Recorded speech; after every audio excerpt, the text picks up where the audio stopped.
저희 아문디를 예로 들면 네. 전체 자산 규모가 3천조 원으로 국민연금의 3배입니다. 그중에 1,300조 원을 ESG 투자를 합니다. 대단하군요. 예, 전체의 43%를 계속해서 투자하는 것을 보면 ESG는 중장기적으로 수익률 달성에 도움이 되고, 그리고 단기적으로도 사실 계속해서 아문디는 성장을 하고 있습니다. 사실은 보호무역주의가 이제 강화되고 있는데, 관세 장벽을 세우는 입장에서는 탄소 정책을 트럼프도 가져가고 있습니다. 굉장히 흥미로운데요. 그러니까 미국 중심, 마가 중심, 미국을 강하게라고 하면서 기후를 얹어서 가는 맞습니다. 그런 청정 경제법 이런 것들은 트럼프 행정부가 또 추진을 하고 있는 거군요. 맞습니다.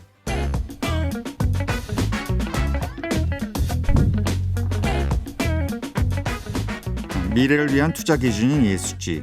미국 트럼프 대통령의 집권 이후로 주춤한다는 분석과 달리 시장에선 꾸준히 몸집을 키우고 있습니다. 오히려 지금이 투자의 골든타임이라는 얘기도 나오는데요. 개인 투자자도 예외는 아닙니다.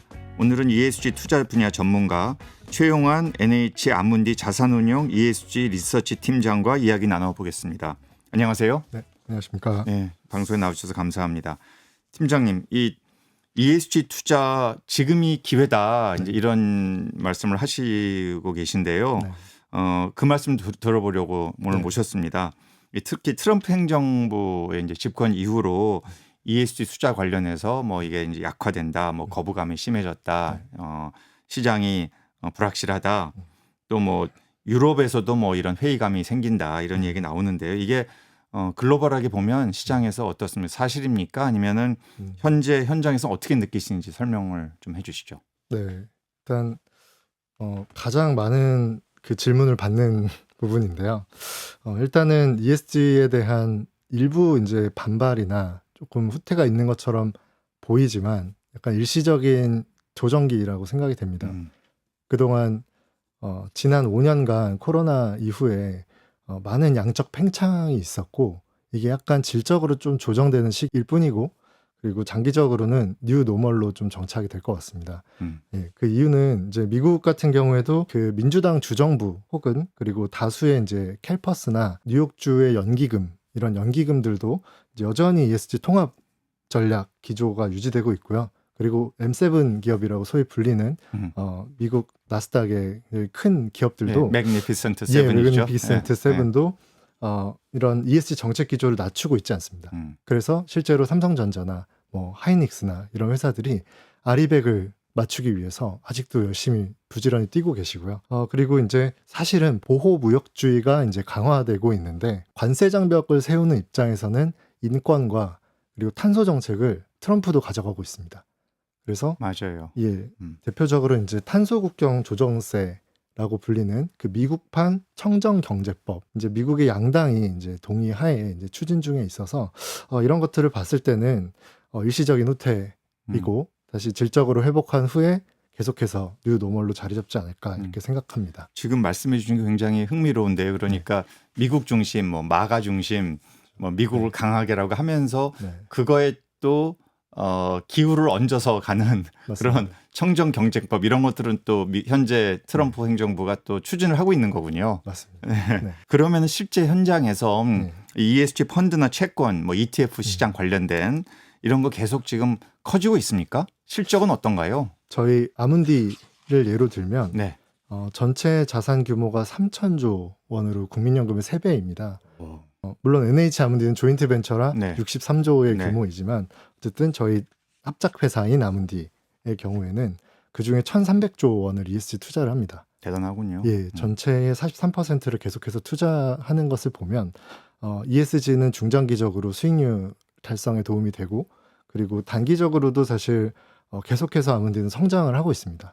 ESG를 40% 이상 하면서도 성장을 하고 있기 때문에 오히려 긍정적 영향이 더 많다 이렇게 말씀드릴 수 있겠고요. 전 세계적으로 말씀을 드리면 블룸버그 인텔리전스에 따르면 ESG 금융자산이 작년 기준으로 약 30조 달러에 달했다고 합니다. 이 자산이 연평균 2.6%씩 완만하게 증가할 것으로 예측을 하고 있고요.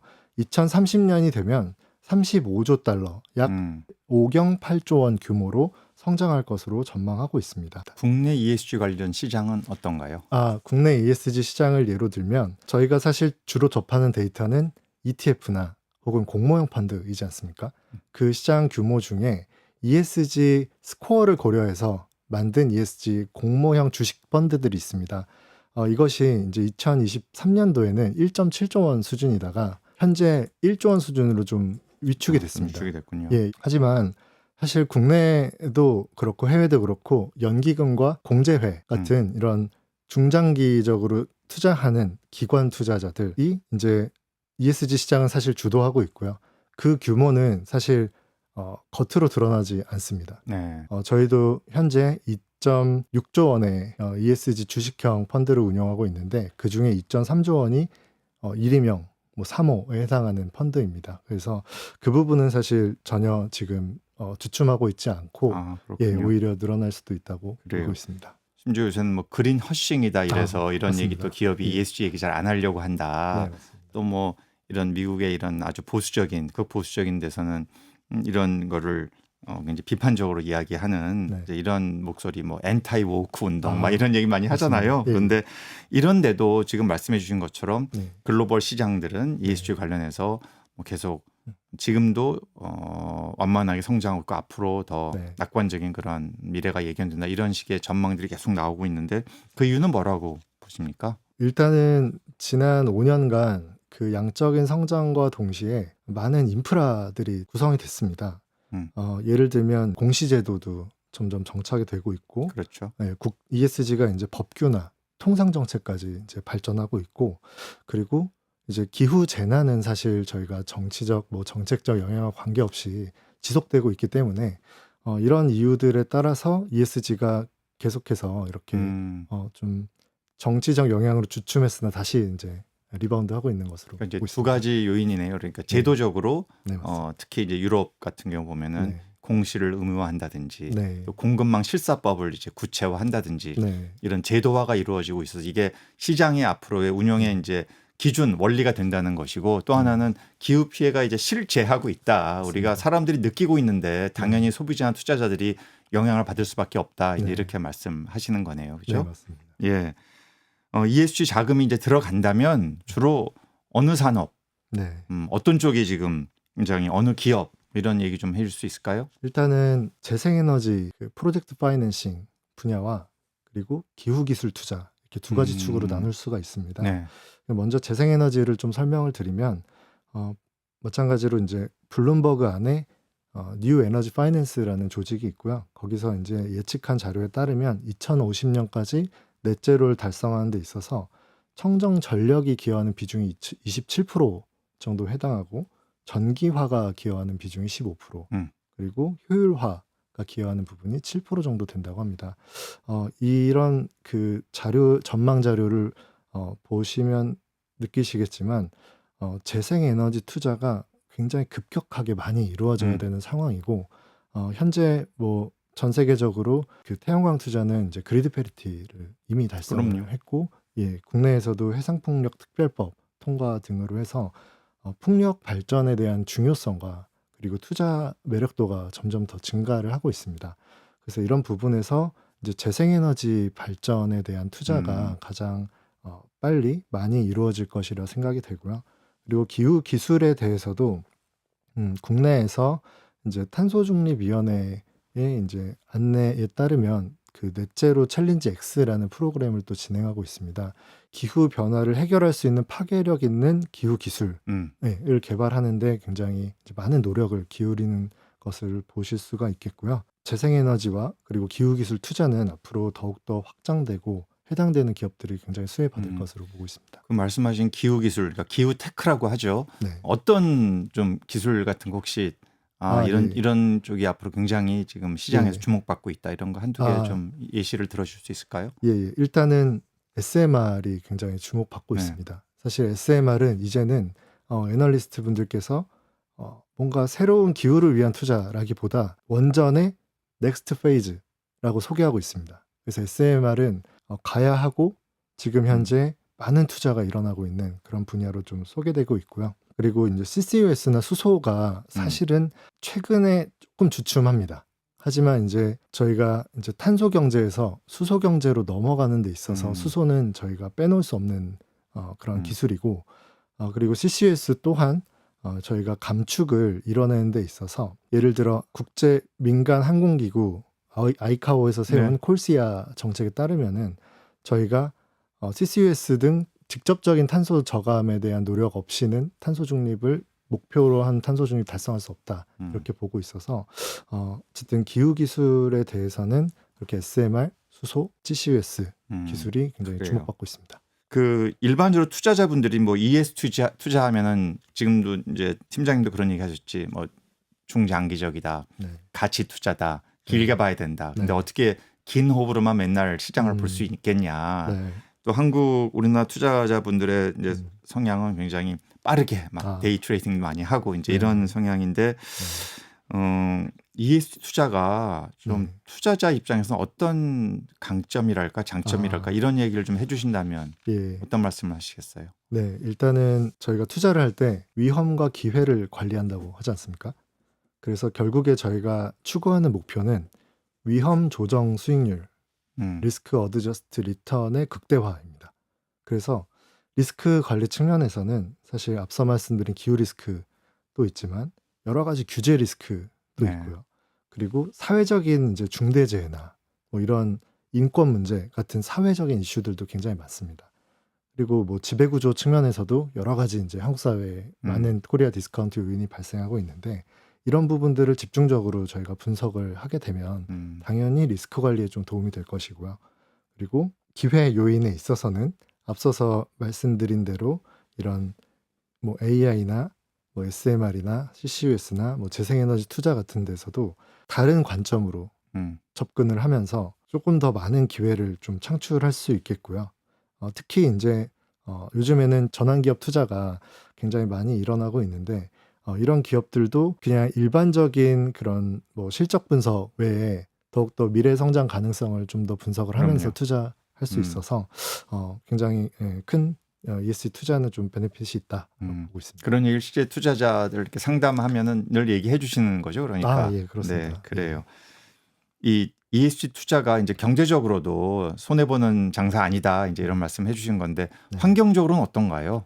어떤 그런 좀 네. ESG 혁신에 있어서의 네. 환경적인 성과, 또 금융의 역할 이런 예. 얘기도 좀 해주시죠. 저희 회사 예로 들면 저희 회사가 63조 중에 5조 원 정도 ESG 투자를 하는데 그 중에 절반이 이제 신재생 에너지 프로젝트 파이낸싱 같은 그럼요. 대체 투자 분야입니다. 이 분야가 사실은 앞으로 성장 가능성이 굉장히 높다고 보고 있습니다. 직접적인 탄소 중립과 이런 환경 개선에는 이런 재생에너지 프로젝트 파이낸싱이 굉장히 큰 게 기여를 하고 있고요. 아무래도 기존의 이런 맞습니다. 석탄 이런 것들을 네. 대체하게 되니까요. 네, 그렇죠? 맞습니다. 그리고 조금 더 구체적인 사례를 들어드리자면 해상풍력의 경우에 지금 국내는 기당 10메가와트 정도, 그리고 앞으로는 사실 15메가와트 그럼요. 정도 부유식 해상풍력. 네. 그것은 이제 파리 에펠탑 하나가 매일매일 돌아가는 네. 그런 정도의 규모인데 이 규모가 점점 커질수록 투자 금액도 굉장히 늘어나고 리스크도 커집니다. 근데 이런 것들을 ESG 투자의 그런 금융 기법들이 점점 더 발전을 하면서 리스크 헤지 수단도 더욱더 고도화되고 해서 이제 이런 환경성에 도움이 확실히 이제 될 것으로 지금 보고 있고요. 그리고 다만 이제 그린워싱 측면은 좀 저희가 주의를 할 필요가 있습니다. 사실 저희가 탄소 저감, 환경오염 저감 이런 데도 집중하고 있지만 텍소노미 6대 환경 목표를 보시면 다른 환경적인 요인들에 침해하지 않는 수준에서 해당 그 기여가 일어나야 되기 때문에 이런 부분들은 좀 지켜가면서 하는 것이 좀 중요한 포인트라고 할 수 있습니다. 방금 이제 팀장님 그 텍소노미 말씀하셨는데 이게 EU 텍소노미 유명하잖아요. 근데 K 네. 텍소노미도 이제 나오고 있는데 예. 요거가 ESG 투자 관련해서 어떻게 연결되는지 설명 좀 우리 시청자들께 해주시죠. 예. 저는 사실 이제 탄소중립위원회 녹색금융 분과에 좀 전문위원을 참여하고 있습니다. 그러셨군요. 그래서 그 국내에 정말 많은 이쪽 전문가분들하고 회의를 좀 하면 항상 돌고 돌아 텍소노미입니다.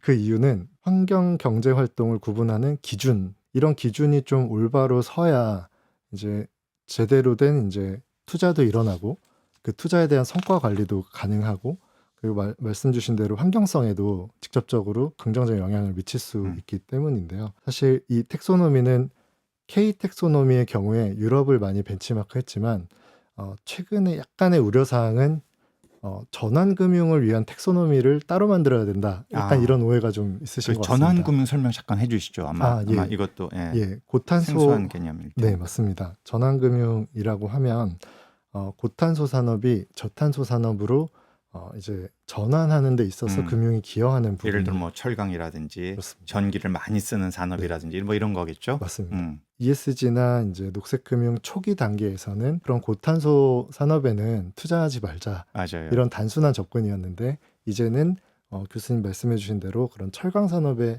수소환원 제철 이런 쪽에 투자를 많이 하는 것이 현재 시점의 고탄소 산업을 저탄소로 반드시 전환해야 한다. 이런 목표를 달성하는 데 있어서 필수적이라고 볼 수 있겠고요. 그래서 텍소노미는 이제 그 내부에 기술적 선별 기준이라는 것을 통과를 꼭 해야 됩니다. 그래서 예를 들면 철강도 생산량 대비 어느 정도 탄소 배출을 해야 되는지 이런 기준들을 좀 구체적으로 정하게 되어 있고 LNG를 예로 들면 킬로와트당 100g 이상 배출하면 안 된다. 이런 기준들이 있습니다. 그런 기준을 통과했을 때 녹색 경제로 인정해주고 거기에 투자를 해도 된다. 이렇게 기준이 설정되어 있어서 어떻게 보면 이것은 목표라고도 할 수 있겠는데요.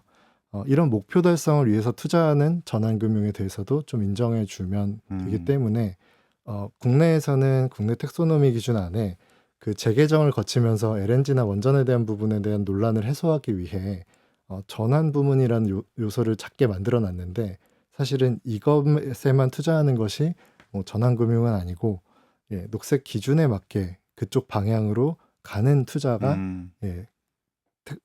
녹색 투자이기 때문에 텍소노미는 그 자체로 목표가 될 수도 있다. 네, 팀장 말씀 듣고 보니까 그 자체로서 이런 기준을 만들어 주는 것이 앞으로 투자의 방향, 또 어떤 ESG의 어떤 방향 이런 것들을 상당히 규정할 수 있는 중요한 그런 기준이 될 수 있겠다는 생각이 듭니다. 자, 마지막으로 ESG 투자의 미래, 국내에서나 또 전 세계적으로 어떻게 보십니까? 일단은 ESG에서 가장 중요한 요소라고 하면 그 정보에 대한 부분이 굉장히 중요합니다. 사실 국내에서 텍소노미가 아직은 텍소노미 금융이 활성되지 않은 이유는 기업들에서 공시 정보들이 많이 나와 있지 않기 때문인데요. 이런 공시 정보가 많이 나와서 저희가 그 데이터를 바탕으로 분석을 높이고 분석 수준이 높아져야 더 많은 ESG에 관심 없던 투자자도 이쪽에 관심을 가지면서 더욱더 확대되고 그럼 지속 가능한 그 사회나 지구에 더 도움이 될 것 같은데 아직까지는 이 정보 부족에 대한 부분을 좀 해소를 많이 못하고 있는 상황인 것 같습니다. 그래서 2030년까지 뭐 지금 현재 많은 국가들이 ESG 공시제도를 법제화하고 있고 우리나라도 아마 로드맵을 발표하실 것 같은데요. 이런 부분들이 좀 기대하는 부분이고 ESG의 뭐 질적 양적 성장을 좀 기대하고 있는 부분이라고 할 수 있겠습니다. 맞아요. 그 기업별 또 산업별 그런 정확한 정보가 취합될 수 있고 공시가 돼야 그래야 투자자들과 소비자들이 기업의 알곡과 죽정이를 정확히 구분할 수 있는 거 아니겠습니까? 예, 고맙습니다. 여기까지 듣겠습니다. 지금까지 최용환 NH 아문디 자산운용 ESG 리서치 팀장과 이야기 나눴습니다. 고맙습니다. 고맙습니다.